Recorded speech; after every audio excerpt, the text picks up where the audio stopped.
ये कहानी आपको डराने के लिए तैयार है। इसलिए यदि आप डरावनी कहानियों को पसंद नहीं करते हैं, तो कृपया इसे न सुनो। कहानी शुरू होती है एक छोटे से गाँव में, जहाँ एक स्त्री रहती थी जिसका नाम राधा था। राधा एक सुंदर और आकर्षक महिला थी, लेकिन उसके जीवन में एक बड़ी समस्या थी। वह अपने पति की मृत्यु के बाद से अकेली रहती थी और उसके पास कोई बच्चा नहीं था। राधा का घर एक पुराने और खंडहर में बदल चुके मकान में था, जो गाँव के बाहरी इलाके में स्थित था। वह घर में अकेली रहती थी और उसके पास कोई दोस्त या परिवार नहीं था।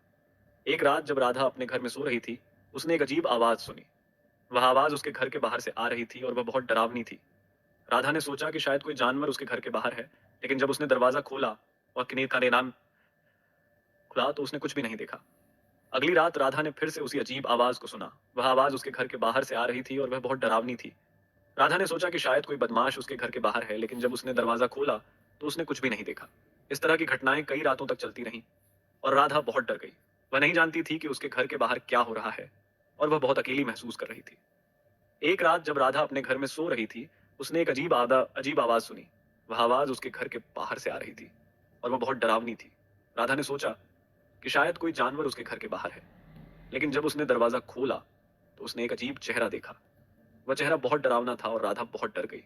वह नहीं जानती थी कि वह चेहरा किसका है और वह बहुत अकेली महसूस कर रही थी। राधा ने दरवाजा बंद कर दिया और अपने घर में छुप गई। वह बहुत डरी हुई थी और वह नहीं जानती थी कि क्या करना है। अगली सुबह राधा ने अपने घर के बाहर जाने का फैसला किया। वह बहुत डरी हुई थी, लेकिन वह जानना चाहती थी कि उसके घर के बाहर क्या हो रहा है। जब राधा अपने घर के बाहर गई तो उसने एक अजीब दृश्य देखा। उसके घर के बाहर एक बड़ा सा पत्थर था और उस पर एक अजीब चेहरा बना हुआ था। राधा बहुत डर गई और वह नहीं जानती थी कि क्या करना है। वह अपने घर में वापस गई और उसने अपने दरवाजे को बंद कर दिया। उस दिन के बाद राधा ने अपने घर से बाहर निकलना बंद कर दिया। वह बहुत डरी हुई थी और वह नहीं जानती थी कि क्या करना है।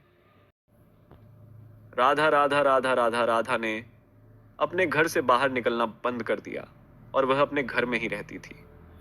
वह बहुत डरी हुई थी और वह नहीं जानती थी कि क्या करना है। एक दिन राधा को एक अजीब आवाज सुनाई दी।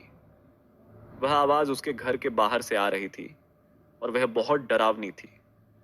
राधा ने सोचा कि शायद वह चेहरा फिर से आया है, लेकिन जब उसने दरवाजा खोला तो उसने एक अजीब दृश्य देखा। उसके घर के बाहर एक बड़ा सा पत्थर था और उस पर एक अजीब चेहरा बना हुआ था। लेकिन इस बार वह चेहरा राधा को देख रहा था और वह बहुत ही डरावना लग रहा था। राधा बहुत डर गई और वह नहीं जानती थी कि क्या करना है। वह अपने घर में वापस गई और उसने अपने दरवाजे को बंद कर दिया। लेकिन इस बार राधा ने एक अजीब बात देखी। उसके घर के बाहर का पत्थर अब उसके घर के अंदर था और वह चेहरा अब उसके सामने था। राधा बहुत डर गई और वह नहीं जानती थी कि क्या करना है। वह अपने घर में ही रहती थी और वह नहीं जानती थी कि वह चेहरा क्या चाहता है। एक दिन राधा को एक अजीब आवाज सुनाई दी। वह आवाज उसके घर के अंदर से आ रही थी और वह बहुत डरावनी थी। राधा ने सोचा कि शायद वह चेहरा अब उसके घर में है, लेकिन जब उसने देखा तो उसने एक अजीब दृश्य देखा। उसके घर में वह चेहरा था और वह राधा को देख रहा था। राधा बहुत डर गई और वह नहीं जानती थी कि क्या करना है। लेकिन इस बार राधा ने एक अजीब बात देखी।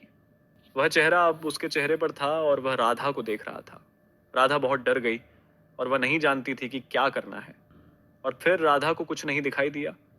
वह अपने घर में ही रहती थी और वह नहीं जानती थी कि वह चेहरा कहाँ गया था।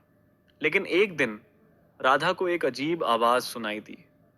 वह आवाज उसके घर के अंदर से आ रही थी और वह बहुत डरावनी थी। राधा ने सोचा कि शायद वह चेहरा फिर से आया है, लेकिन जब उसने देखा तो उसने एक अजीब दृश्य देखा। उसके घर में वह चेहरा था और वह राधा को देख रहा था। लेकिन इस बार वह चेहरा राधा के चेहरे पर था और वह राधा को देख रहा था। राधा बहुत डर गई और वह नहीं जानती थी कि क्या करना है। वह अपने घर में ही रहती थी और वह नहीं जानती थी कि वह चेहरा कहाँ गया था। और फिर राधा को कुछ नहीं दिखाई दिया। वह अपने घर में ही रहती थी और वह नहीं जानती थी कि वह चेहरा कहाँ गया था। लेकिन एक दिन राधा को एक अजीब